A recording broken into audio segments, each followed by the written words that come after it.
I'm breathing underwater, I'm weightless through space. I'm soaring like an eagle all over this place. Creatures most will never see are waiting there to look at me, and all I gotta do is breathe underwater. Mr. Morton is in the missile room supervising the winch as Kowalski and another seaman are bringing up some kind of thing they discovered on the bottom. Meanwhile, Admiral Nelson and Chief Sharkey are in the flying sub looking for an island that isn't there. Sir, this thing's, it's an egg. Whatever it is, it's been down the bottom of the ocean a long, long time. Missile room, this is the captain. Request Mr. Morton report to the control room. I'll be right up, sir. Incidentally, the specimen net is back aboard. And it brought back some kind of gigantic egg. Did you say egg? That's what it looks like, sir. Chip is thinking omelets for everybody. The captain says keep a guard on it so it doesn't get damaged. Our man Ray will handle that while he does his usual tasks.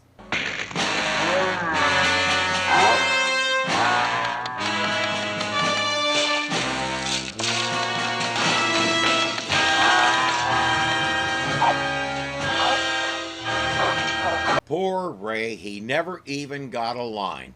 And this episode already lost me. Why would it immediately attack? Any other kind of new hatchling would look at the first living thing it saw and think, mother, and then it would instantly think, food. This one thinks enemy, which raises the question, how does it even know what an enemy is? How does it know to choke the life out of Ray? How does it know how to work a nautical hatch when it decides to go exploring? Because after it beats up Kowalski, it does just that. When Nelson and Crane find him, he can tell them a weird creature came out of the egg and did all this.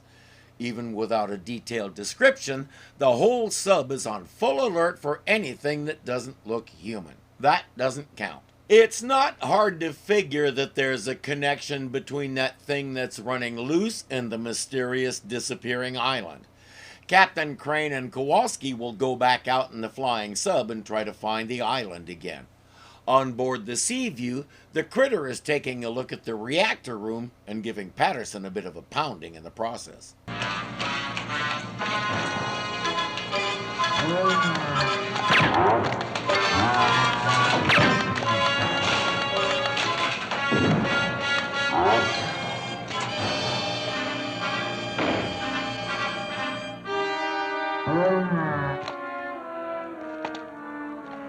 It looks like the darts phased him for a bit, but he shakes it off in seconds and keeps exploring. Captain, out there, starboard side.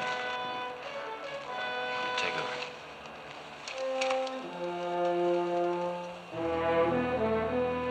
Maybe the gloomy, wet Seattle weather is getting to me and I'm longing for one of my favorite places, but that sure looks like Catalina. That little strip of land on the far left could be a giveaway because Catalina is shaped like a lopsided dumbbell and that little strip in between parts is the handle. I could be mistaken, or again, I could be engaging in some wishful thinking, but that's what it looks like to me. And as far as I know, nobody ever lost Catalina Island. They're going in for a closer look.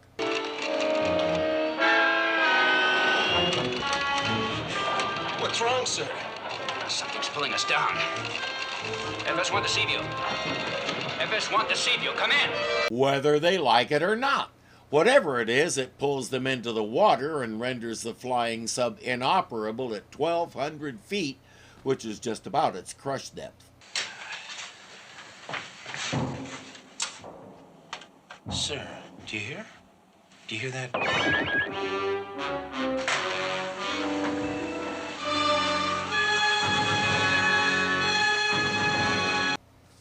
Irwin, do you ever get tired of using the same ideas over and over and over and over and over and over? I get tired of you doing it. That's another thing he wants us to believe everybody in the universe can do except us. More precisely, everybody else in the universe can do that to us. But here's the thing. If we could freeze people in time like that, we wouldn't have anybody to do it to except each other. Picture life on Earth with everyone running around freezing each other, and what would happen?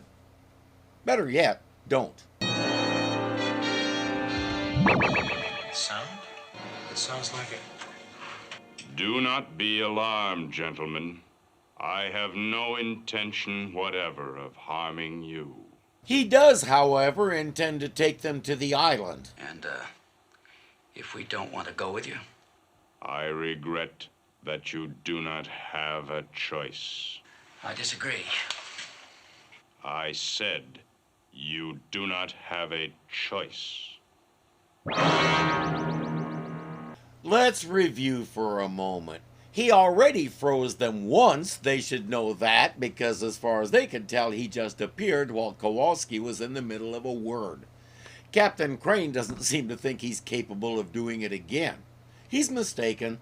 Since our alien is a stock format Irwin Allen alien, he's also able to do this. At least he doesn't use explosions. They materialize on a beach on the island. After he disarms them, he unfreezes them again. Even if I have to kill you. It is a little late for idle threats, is it not, gentlemen? As you can see, we are already on my island. I do not wonder at your bewilderment, but your appearance here was no feat of magic.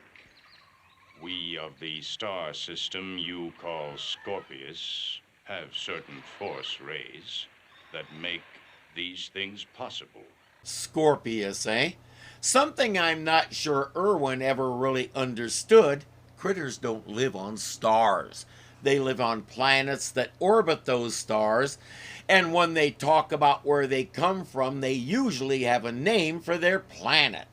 The constellation Scorpius officially has 18 stars. 14 of them have planets. So, my man, which one are you from?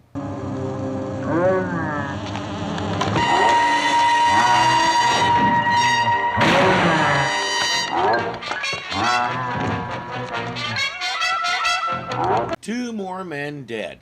Like every other living thing that ever boarded the Seaview with ill intent, it's in the circuitry room.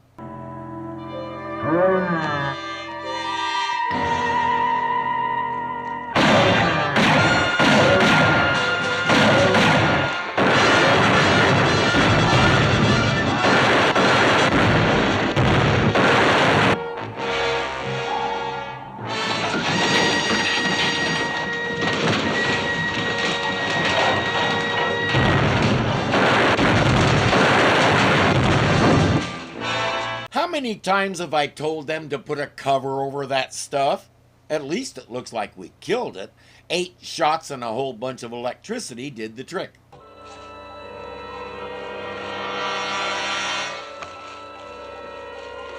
Or not.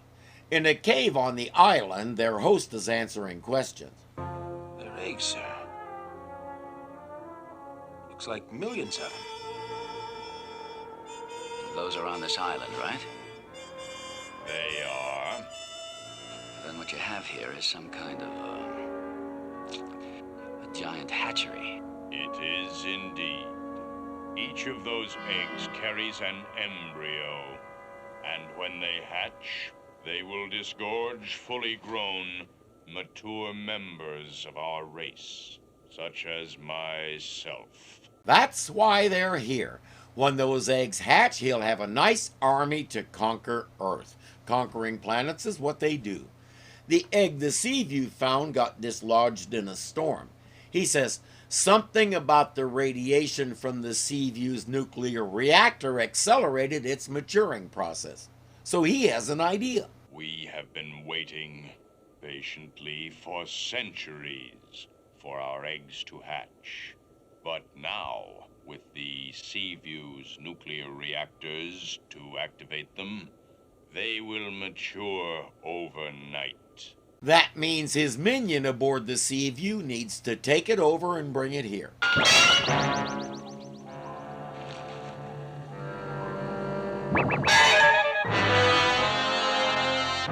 I'd say he's off to a good start. There's just one problem. He's real good with hatches and stuff, but he has no idea how to drive this thing. He shouldn't be able to anyway. He already broke it. Admiral. Huh? The MRAC controls in the reactor room just shorted out, and I can't raise anyone in the control room or engineering. Well, come with me. Nelson has been standing there shouting at the intercom. It's a good thing Patterson came along to lead him.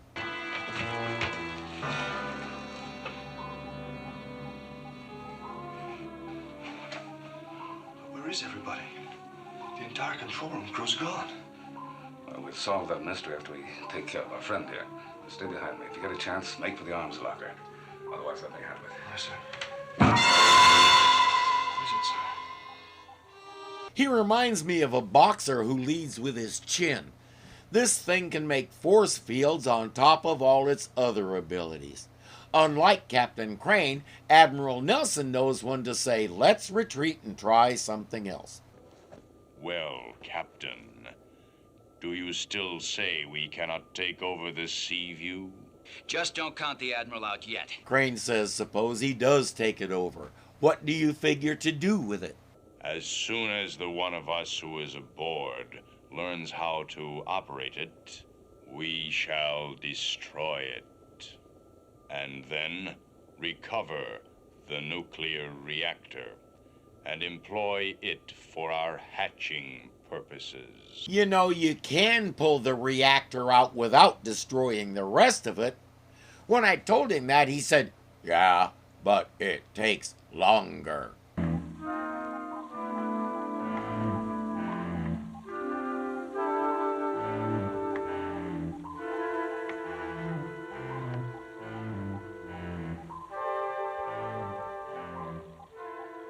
There's no sign of it, sir. The crew either. Sir, Huh? don't you think we ought to get some of the other men? What if that laser gun doesn't work? You just stand back, huh? The Season 3 laser pistol has been upgraded to triple its power. Behind you, Admiral!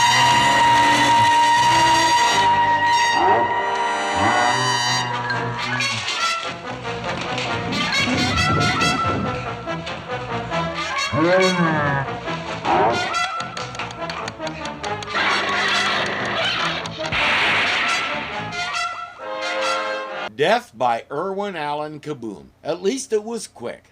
And the crew reappears with no idea what just happened. It's you, Admiral.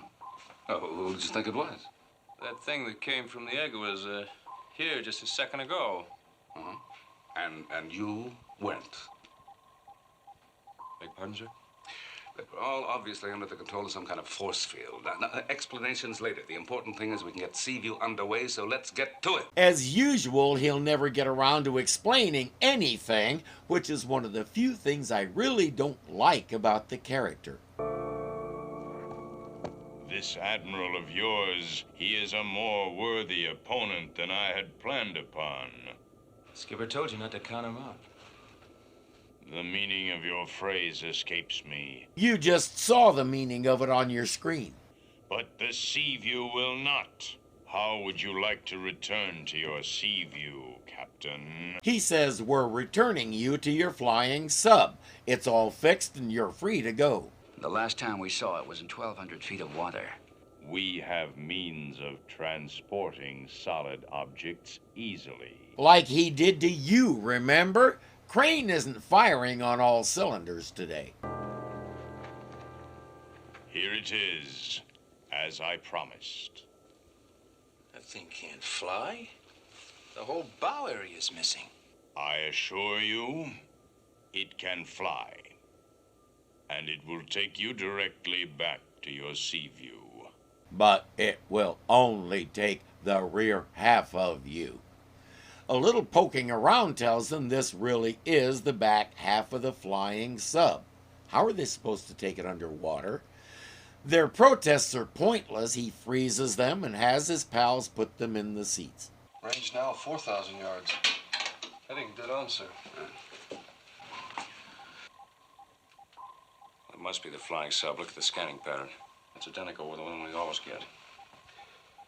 What about the homing beam? It's a little fuzzy, but it also reads flying sub.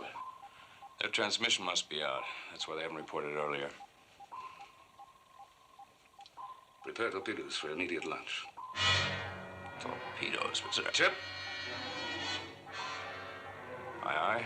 The object is within range now, so they can get a visual. There's the flying sub, sir. I'll belay that firing order. Now hold it. Partisan, give me greater magnitude. I want to see inside if possible. Try, sir.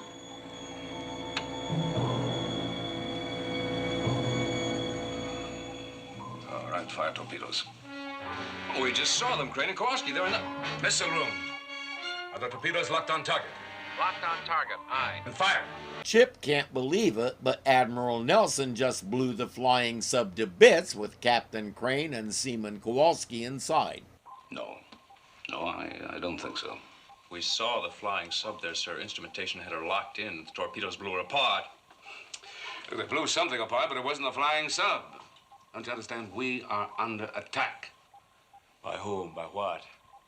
Now, how do I know? By aliens, amphibians, whatever race that creature we destroyed belonged to. I don't know. Chief, sir, try to bring us up to periscope depth. Aye, sir. What they blew up were a pair of missiles with an image of the flying sub projected onto them. So, our illusion did not work.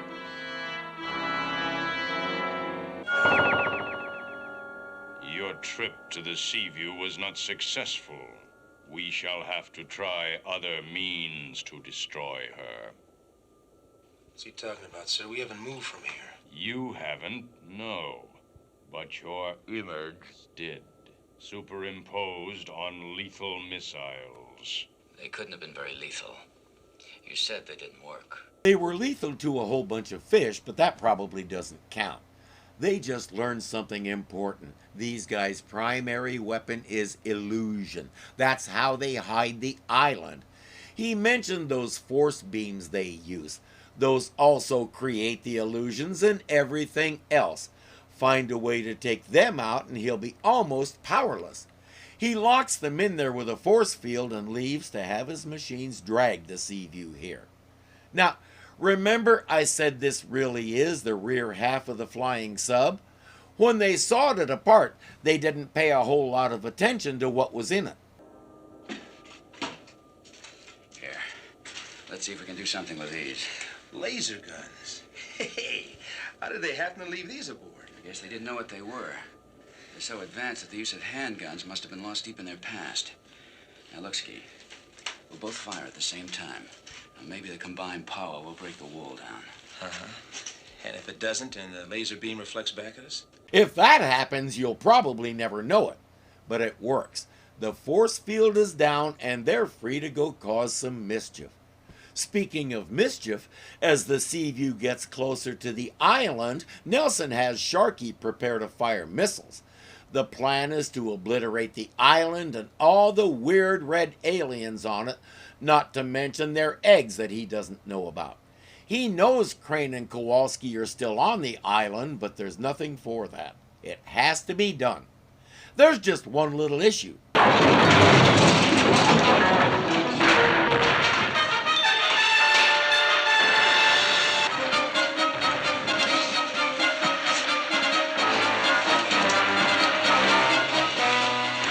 Chief!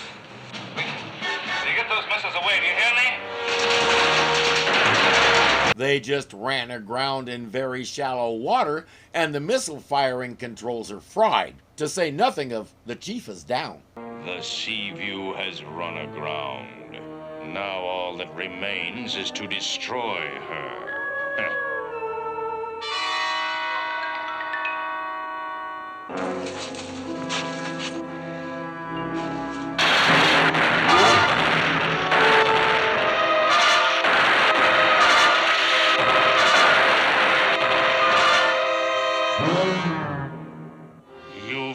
destroyed it. Your powers of observation are at least equal to your command of our language. The force ray that would make Seaview mine. You shall die for that. He said he learned many of our languages. How many of them can he say, shut up in? The flying sub is a loss, so they head out to find another way off the island. Because they both know what the Seaview is about to do, they do the same thing.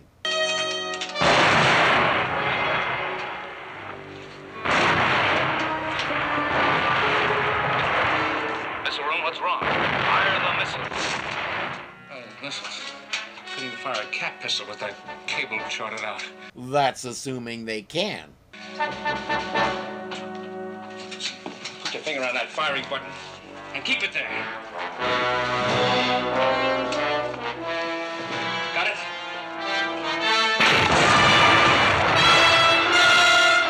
The missiles do their job and the island is gone for real this time. Counting Captain Crane and Kowalski, they lost 6 men this trip.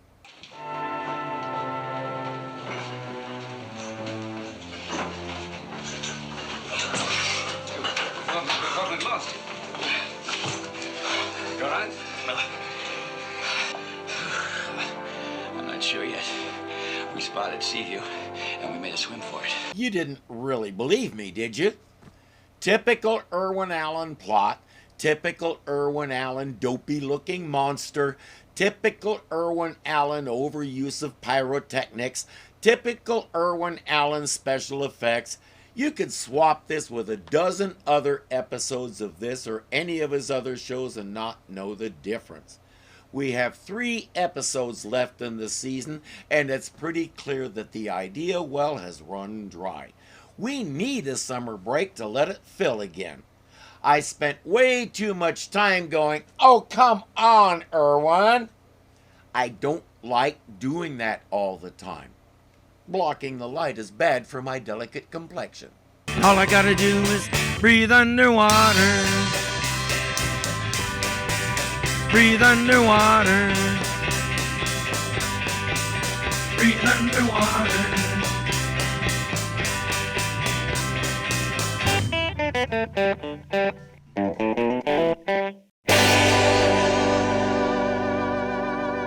The island knelt shallow water and the missile